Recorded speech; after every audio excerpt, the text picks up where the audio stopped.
Hi, we're here with Rachel Anderson with Baton Rouge Spay and Neuter. How are you, Rachel? Doing well. Doing well. So who is Baton Rouge Spay and Neuter, and what do y'all do? Baton Rouge Spay Neuter is a nonprofit organization that was started a few years back, and we provide low-cost spays and neuters for the Baton Rouge community, shelters, rescue groups, and also individual pet owners. Okay, so if you say can't afford full price, y'all offer any type of discounts or spay neuter clinics or anything? Our cost is low to begin with. Okay. So we About how much is it to spay or neuter? A cat neuter is $40. A dog neuter is $60. Cat spay, is $60, and a dog spay is $90. Okay. So at what age is it recommended that a dog or a cat be altered? We typically recommend to have a dog or cat spayed or neutered at about 6 months of age. We like to have females come in before their first heat cycle because that will drastically reduce their risk of developing mammary cancer as they get older. Okay.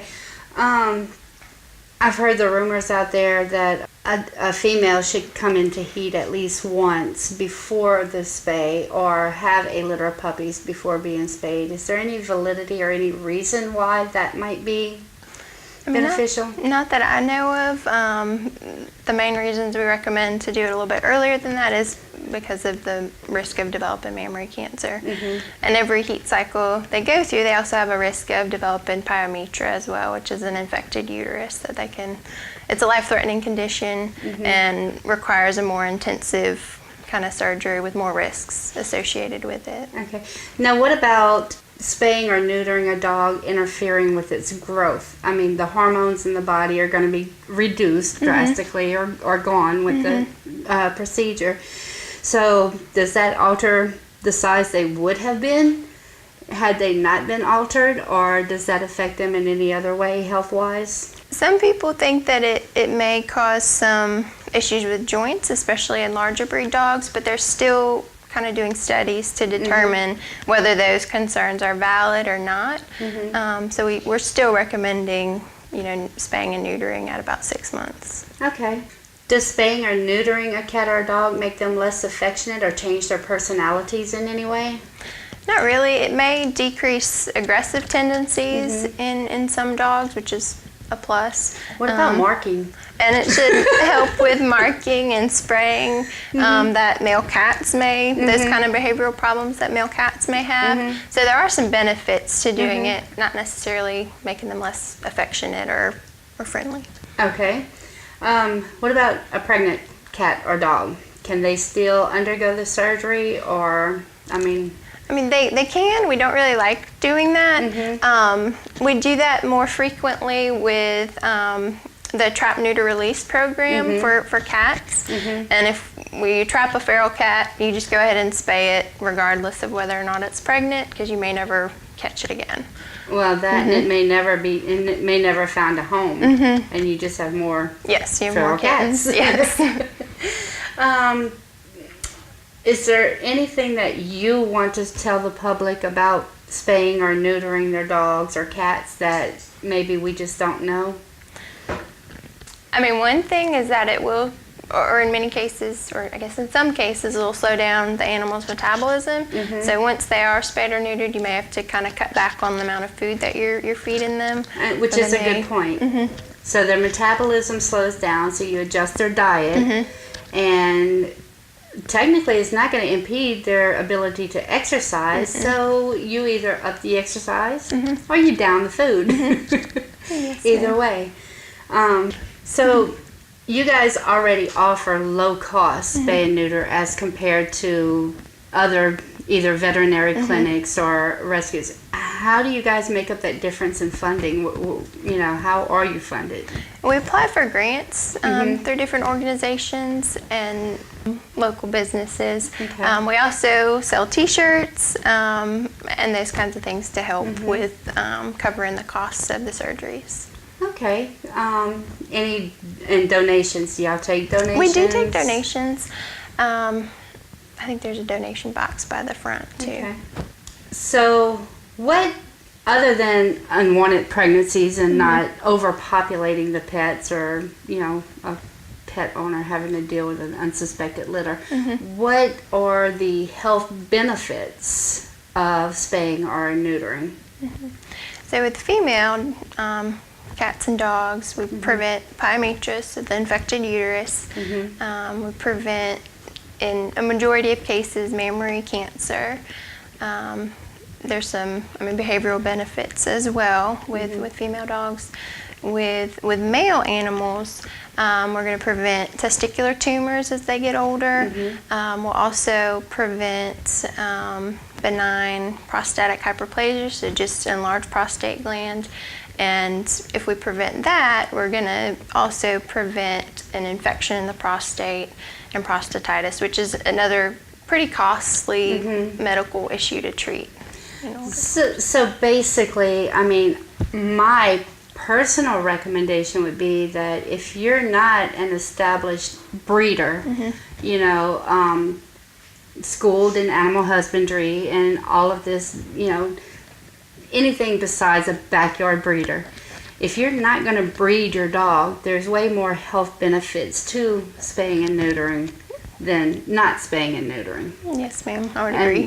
Then that way you don't have a female dog coming into heat and the neighbor's pit bull or whatever jumps the fence and comes and pays an unsuspected visit, and 2 months later you're going, So, while some people do argue that the dogs are, and I'm focusing on dogs because I'm a dog trainer and I deal more with dogs, but I hear that the dogs are smaller, not quite as outgoing or aggressive. In other words, my male dog's a female dog. It has nothing. There's nothing that makes it male. And actually, my husband and I have a joke about our male dog who's neutered, and he acts more female than my female dog does, and he's forever calling him she, and I'm like, honey, no, that's not the she. But he also has the bad grace to be fluffy and white and very pretty. But really, all in all, to be responsible, if you're not going to breed your dog responsibly, there's no reason not to spay it or neuter it. It could solve a whole lot of behavior issues, marking, spraying, aggression, like you said. Doesn't really change the personality, but it can calm down the protectiveness or aggression tendencies. And like you said, the health benefits, the testicular cancer, the mammary cancer, a lot of cancers and other general ailments can be avoided by doing that. And you say about 6-7 months of age would be a good time to recommended to do it. All right. Well, thanks for meeting with us today, and we're not going to take up any more of your time. So we'll be right back.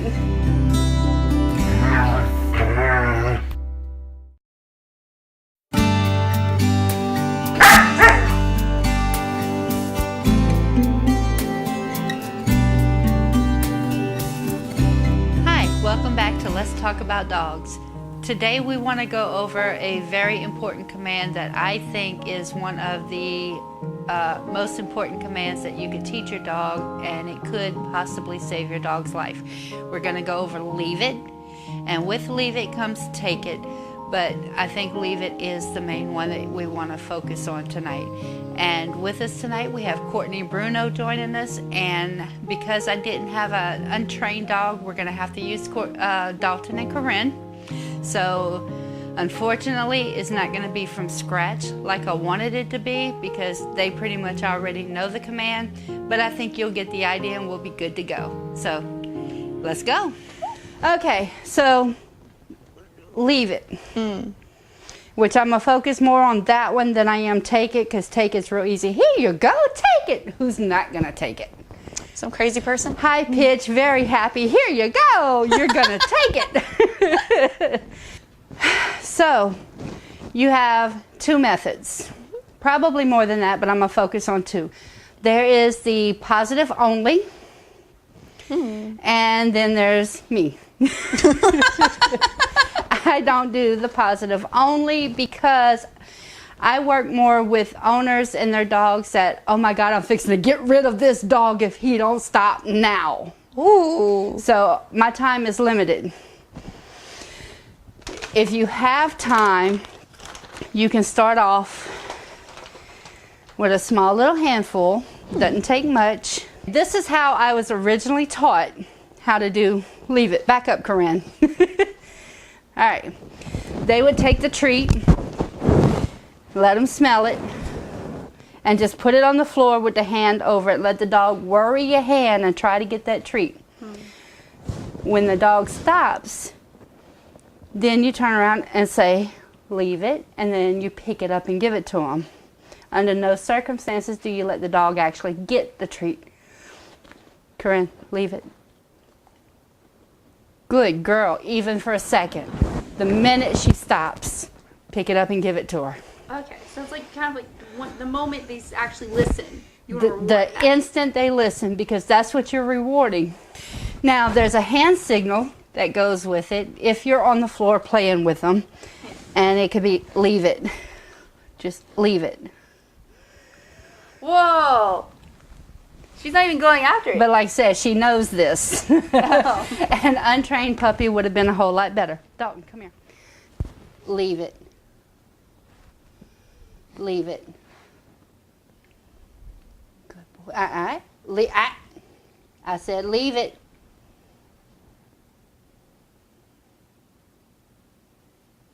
Okay.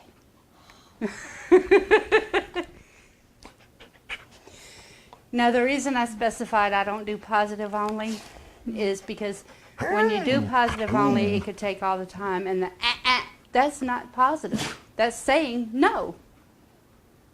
Yeah. And no has a negative connotation. Whether it's no, not a zip. So there's consequences for your actions. And my dogs know. They know no. And it's not always you get what you want. I want to be able to put it down and say, leave it. Leave it.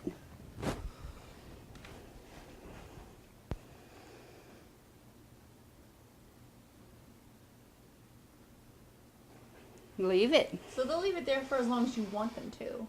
Pretty much. All right. So put it on the floor. Tell her leave it. Do I have my hand over it? Yep. Okay. Excuse you. I'm trying to put my hand on the floor. Okay. Leave it. Good girl. Tell her good girl and give it to her. She's not even looking at it. Good girl. There you go. Oh, and she did so nicely. Mm-hmm. Now I want you to hold it just right here in front of her nose. All right. But tell her no. Leave it. Now tell her good girl and give it. Good girl. Oh my God. And when you give it to her, tell her take it. And that's how you incorporate the take it command. Oh. So you go from leave it, take it. Oh, so it's like they distinguish the different pitches? Mm-hmm. So facial expression. A dog you communicate with your dog more with your facial expressions than you do with any words you can ever say. Take it. Here. Or that was backwards. Leave it. Take it. Oh. So it's more like they just read your emotions. Mm-hmm. Wow, you're a smart cookie. But I do have a YouTube channel. You can always ask your questions there. We'll answer it. Ooh. And the number will be on your screen. But that's it for Leave It and Take It, and we'll be back shortly.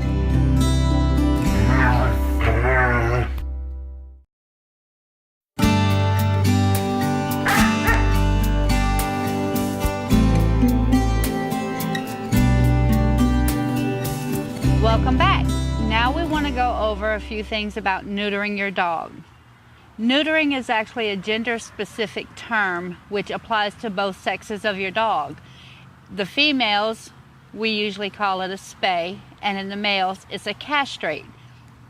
I don't hear the term castrate very much anymore. It's usually spay and neuter, but just so you know, neuter's really gender-specific. Or like most people in South Louisiana say, my dog is fixed. Very generic, very simple. The dog is fixed. Whenever the topic of neutering comes up, there's generally 3 topics that you really need to consider before you make that really important decision for your dog. The first one is, do you want to breed your dog? The second one is there any behavioral problems that you may be considering castration or neutering for that might solve that?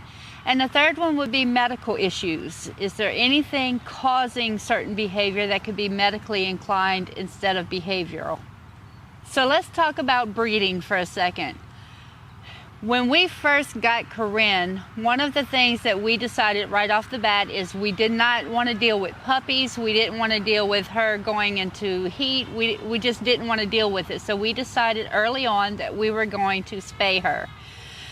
Dalton is a rescue. He came to us already neutered. When it comes to breeding your dog, I have a pet peeve, and it's not going to make me very popular, and I'm okay with that. But if you're not breeding to better the breed of your dog, such as to eliminate some of the medical issues that they're genetically prone to, or to improve a color or coat, or just some type of improvement to the breed itself, I personally don't think you should be breeding. And if you do breed for those specific reasons, I really hope that you have taken at least some type of animal husbandry course. Otherwise, if you're breeding because your female pit bull is cute and this male boxer is cute and they would make pretty puppies, then it's nothing more than a backyard breeder just trying to make a quick buck off of selling puppies. And that's not good for the health of the dog. It's definitely not good for the health of the puppies. And it just continues to contribute to the overpopulation problem that we already have. Face it, our shelters are already overcrowded. Owner surrenders are the first to be euthanized, but there are so many dogs running wild or even in shelters right now that we don't have enough homes for them. So please consider a shelter before you go out to a breeder or consider breeding your own dog. The second reason that people typically consider when it comes to neutering their dog would be behavioral issues. I hear it all the time. My male dog marks my furniture or marks each room of the house, or he's so aggressive, or he won't stop humping this female dog, I can't take him anywhere. Some of these things, yes, they can be behavior issues. Most of these things can be trained out of your dog. Behavioral wise, there's a hint that I didn't even know about this till a few years ago, but in my studies I learned that a male dog has a testosterone spike between the ages of 7 months and 2 years old. I mean, think about it. When do you consider neutering your dog? Between 7 months and 2 years old. That's when they tend to fight more. They get, or what you think is very aggressive, or just don't listen. Imagine the scenario. You're walking down the road, taking your dog for its evening walk, and suddenly Poncho over here decides he's going to run up and attack your dog for what seems like no particular reason. Get past the 2 years, it'll level out, and you'll find Fido to be the cute, lovable pup, not in as many fights, more behaviorally inclined to listen and mind you. He's nothing more than an adolescent going through puberty at that age. Another reason that you would consider neutering your dog could be medical issues. In this episode's interview, we've learned about certain cancers that can be avoided by neutering your dog. We've learned about other potential problems that it could also lead to. I can't tell you that I think you should spay your dog. I can't tell you I think you should castrate your puppy. I can't tell you I don't think you should either. It is your personal choice, and you have to do what's right for you. But a lot of times, if Fido suddenly becomes very angry when other dogs rush up to him wanting to play, there may be a medical issue. Maybe he can't see as well as he once did. Maybe his leg hurts, his arthritis could be acting up. there could be an underlying medical issue. We discussed the humping issue earlier, and one thing that I didn't mention was that some of the behaviors they do are learned behaviors. I learned by sitting in a classroom that once you castrate your male dog, you pretty much freeze him mentally and emotionally at that stage of his development. So if he's Mr. Randy Pup wanting to go around and hump every female or leg or whatever he sees, he's going to continue doing that. It's not always a sexual thing. Sometimes it's just overexcitement and he doesn't know how to express that energy. It's just energy that he needs to get out, and that's the best way he can think of. Okay, and the last thing I want to go over as far as spay and neuter is there are procedures that are not as surgically invasive as the common methods have been.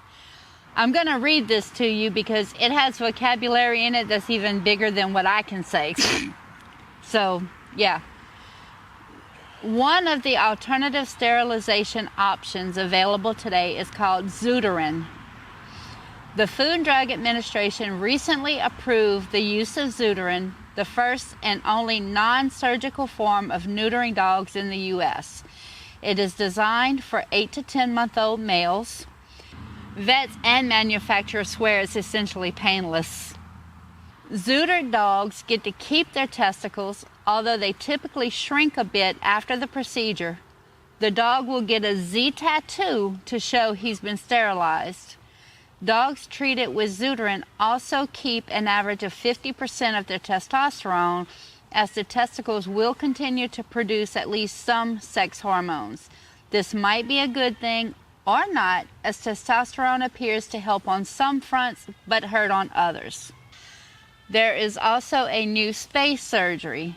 For female dogs, some U.S. vets are replacing the standard spay surgery, the ovariohysterectomy, or OVA, which removes both the ovaries and the uterus, with an ovaries-only procedure called ovarioectomy, the OVE, which has been used for many years in Europe. Leaving the uterus in place means a much less complicated surgery and a speedier and less painful recovery, while still achieving the goals of spaying. And rarely, there are options for vasectomy and tubal ligations for dogs. Yes, they do get to keep all their parts. They just snip a tube to prevent ovulation and other reproduction. So there are other options besides this major evasive surgery. Talk to your vet. See which option is best for you. Make sure to rule out any medical issues. Call a trainer. It doesn't even have to be me. See if that behavior is something that can be fixed, that you can work on to solve that problem before you consider neutering your dog. Until next time.